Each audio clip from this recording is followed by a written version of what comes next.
ನಮಸ್ಕಾರ ಸ್ನೇಹಿತರೆ. ಯಾರೂ ನಿಮಗೆ ಹೇಳದಂತಹ 15 ಕಠಿಣ ಜೀವನ ಸತ್ಯಗಳು. ಜೀವನದಲ್ಲಿ ಒಮ್ಮೆಯಾದರೂ ತಿಳಿಯಲೇಬೇಕು. ನಾವು ಕೇಳಲು ಇಷ್ಟಪಡದಂತಹ ಕೆಲವು ಸತ್ಯಗಳೇ ನಮ್ಮ ಜೀವನವನ್ನು ಹೆಚ್ಚು ಬದಲಾಯಿಸುತ್ತವೆ. ಇಂದು ನಾನು ಹೇಳಲಿರುವ 15 ಜೀವನ ಸತ್ಯಗಳು ಕಠಿಣವಾಗಿರಬಹುದು, ಆದರೆ ಅವನ್ನು ಅರ್ಥಮಾಡಿಕೊಂಡರೆ ನಿಮ್ಮ ಯೋಚನೆ, ನಿರ್ಧಾರ ಮತ್ತು ಜೀವನದ ದಾರಿ ಬದಲಾಗಬಹುದು. ಕೊನೆಯವರೆಗೂ ನೋಡಿ, ಏಕೆಂದರೆ ಕೊನೆಯ ಕೆಲವು ಸತ್ಯಗಳು ಹಲವರಿಗೆ ಕಣ್ಣು ತೆರೆಸುವಂತಿವೆ. ಮೊದಲನೆಯದಾಗಿ, ಎಲ್ಲರೂ ನಿಮ್ಮನ್ನು ಇಷ್ಟಪಡುತ್ತಾರೆ ಎಂದು ನಿರೀಕ್ಷಿಸಬೇಡಿ. ಎಲ್ಲರೂ ನಮ್ಮನ್ನು ಇಷ್ಟಪಡಬೇಕು ಎಂದು ಬಯಸುವುದು ಸಹಜ, ಆದರೆ ಅದು ಸಾಧ್ಯವಿಲ್ಲ. ನಿಮ್ಮ ಮೌಲ್ಯವನ್ನು ಇತರರ ಅಭಿಪ್ರಾಯದೊಂದಿಗೆ ಅಳೆಯಬೇಡಿ. ಹಾಗೆ ಎರಡನೆಯದು, ಸಮಯ ಒಮ್ಮೆ ಹೋದರೆ ಮತ್ತೆ ಮರಳಿ ಬರುವುದಿಲ್ಲ. ಹಣ ಕಳೆದುಕೊಂಡರೆ ಮತ್ತೆ ಸಂಪಾದಿಸಬಹುದು, ಆದರೆ ಕಳೆದ ಸಮಯವನ್ನು ಯಾರೂ ಮರಳಿ ಪಡೆಯಲು ಸಾಧ್ಯವಿಲ್ಲ. ಆದ್ದರಿಂದ ಪ್ರತಿದಿನವನ್ನು ಅರ್ಥಪೂರ್ಣವಾಗಿ ಬಳಸಿ. ಮೂರನೆಯದು, ಹಣವೇ ಎಲ್ಲವೂ ಅಲ್ಲ, ಆದರೆ ಹಣದ ಕೊರತೆ ಅನೇಕ ಸಮಸ್ಯೆಗಳನ್ನು ಉಂಟು ಮಾಡಬಹುದು. ಹಣದಿಂದ ಎಲ್ಲವನ್ನೂ ಖರೀದಿಸಲು ಸಾಧ್ಯವಿಲ್ಲ, ಆದರೆ ಶಿಕ್ಷಣ, ಆರೋಗ್ಯ ಮತ್ತು ಅವಕಾಶಗಳ ವಿಷಯದಲ್ಲಿ ಹಣದ ಮಹತ್ವವನ್ನು ನಿರ್ಲಕ್ಷಿಸಬಾರದು.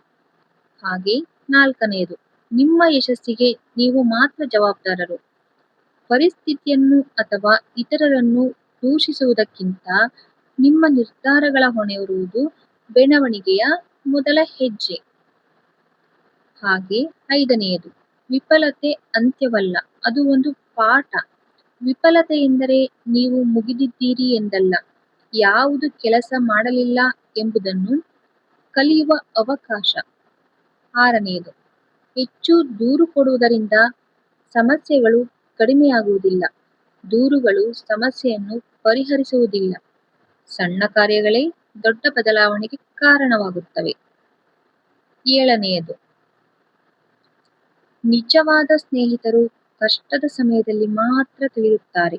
ಒಳ್ಳೆಯ ಸಮಯದಲ್ಲಿ ಹಲವರು ಜೊತೆಗಿರುತ್ತಾರೆ, ಆದರೆ ಕಷ್ಟದ ಸಮಯದಲ್ಲಿ ನಿಮ್ಮ ಜೊತೆ ನಿಲ್ಲುವವರೇ ನಿಜವಾದ ಸ್ನೇಹಿತರು. ಹಾಗೆ ಎಂಟನೆಯದು, ಆರೋಗ್ಯ ಹಾಳಾದ ಮೇಲೆ ಅದರ ಮೌಲ್ಯ ಅರ್ಥವಾಗುತ್ತದೆ. ಆರೋಗ್ಯ ಇರುವಾಗ ಅದರ ಬೆಲೆ ತಿಳಿಯುವುದಿಲ್ಲ. ಅದಕ್ಕಾಗಿ ಪ್ರತಿದಿನ ಸ್ವಲ್ಪ ಸಮಯವನ್ನು ಆರೋಗ್ಯಕ್ಕೆ ಎಂದು ಮೀಸಲಿಡಿ. ಹಾಗೆ ಒಂಬತ್ತನೆಯದು, ಇತರರೊಂದಿಗೆ ಹೋಲಿಕೆ ಮಾಡಿದರೆ ನಿಮ್ಮ ಸಂತೋಷ ಕಡಿಮೆಯಾಗುತ್ತದೆ. ಪ್ರತಿಯೊಬ್ಬರ ಜೀವನದ ದಾರಿ ಬೇರೆ. ಹೋಲಿಕೆ ಮಾಡುವ ಬದಲು ನಿಮ್ಮದೇ ಪ್ರಗತಿಯನ್ನು ಗಮನಿಸಿ. ಹಾಗೆ ಹತ್ತನೆಯದು, ಪ್ರತಿಯೊಂದು ಅವಕಾಶ ಶಾಶ್ವತವಾಗಿರುವುದಿಲ್ಲ. ಪ್ರತಿಯೊಂದು ಅವಕಾಶ ಸದಾ ಕಾಯುವುದಿಲ್ಲ.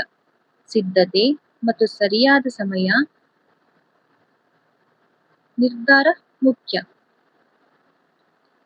ಹಾಗೆ ಹನ್ನೊಂದನೆಯದು, ಗೌರವವನ್ನು ಕೇಳಿ ಪಡೆಯಲು ಸಾಧ್ಯವಿಲ್ಲ, ನಡೆನುಡಿಯಿಂದ ಸಂಪಾದಿಸಬೇಕು. ಗೌರವವು ಮಾತಿನಿಂದ ಅಲ್ಲ, ನಿಮ್ಮ ವರ್ತನೆ, ಪ್ರಾಮಾಣಿಕತೆ ಮತ್ತು ನಿರಂತರತೆಯಿಂದ ಬರುತ್ತದೆ. ಹಾಗೆ ಹನ್ನೆರಡನೆಯದು, ಬದಲಾವಣೆ ಒಪ್ಪಿಕೊಳ್ಳದವರು ಹಿಂದೆ ಉಳಿಯುತ್ತಾರೆ. ಜಗತ್ತು ನಿರಂತರವಾಗಿ ಬದಲಾಗುತ್ತಿದೆ. ಹೊಸದನ್ನು ಕಲಿಯುವ ಮನೋಭಾವವೇ ಮುಂದೆ ಕರೆದೊಯ್ಯುತ್ತದೆ. ಹಾಗೆ 13ನೆಯದು, ಪ್ರತಿಯೊಂದೂ ಅಲ್ಲ, ನಿಮ್ಮ ಸೋಲು ಅಲ್ಲ, ಕೆಲವೊಮ್ಮೆ ಅದು ಉತ್ತಮ ಅವಕಾಶಕ್ಕೆ ದಾರಿ ಮಾಡಿಕೊಡುತ್ತದೆ. ಪ್ರತಿಯೊಂದು ನಿರಾಕರಣೆ ನಿಮ್ಮ ಮೌಲ್ಯವನ್ನು ಕಡಿಮೆ ಮಾಡುವುದಿಲ್ಲ, ಕೆಲವೊಮ್ಮೆ ಅದು ಇನ್ನೂ ಉತ್ತಮ ದಾರಿಗೆ ತಿರುಗಿಸುವ ಅವಕಾಶ ಕೂಡ. ಹಾಗೆ 14ನೆಯದು, ಸಣ್ಣ ಅಭ್ಯಾಸಗಳೇ ನಿಮ್ಮ ಭವಿಷ್ಯವನ್ನು ನಿರ್ಮಿಸುತ್ತವೆ. ದಿನನಿತ್ಯದ ಸಣ್ಣ ಒಳ್ಳೆಯ ಅಭ್ಯಾಸಗಳು ವರ್ಷಗಳ ನಂತರ ದೊಡ್ಡ ಫಲಿತಾಂಶ ಕೂಡ ನೀಡುತ್ತವೆ. ಹಾಗೆ 15ನೆಯದು, ಜೀವನ ಯಾರಿಗಾಗಿ ನಿಲ್ಲುವುದಿಲ್ಲ, ಮುಂದೆ ಸಾಗುವುದನ್ನು ಕಲಿಯಬೇಕು. ಜೀವನ ಯಾರಿಗಾಗಿ ನಿಲ್ಲುವುದಿಲ್ಲ, ಕಳೆದದ್ದನ್ನು ನೆನೆದು ನಿಲ್ಲುವುದಕ್ಕಿಂತ ಹಿಂದಿನ ದಿನವನ್ನು ಉತ್ತಮವಾಗಿ ಬದುಕುವುದು ಮುಖ್ಯ. ಈ ವಿಡಿಯೋ ಇಷ್ಟ ಆದರೆ ಲೈಕ್ ಮಾಡಿ, ಕಮೆಂಟ್ ಮಾಡಿ, ಹಾಗೆ ಶೇರ್ ಕೂಡ ಮಾಡುವುದನ್ನು ಮರೆಯಬೇಡಿ.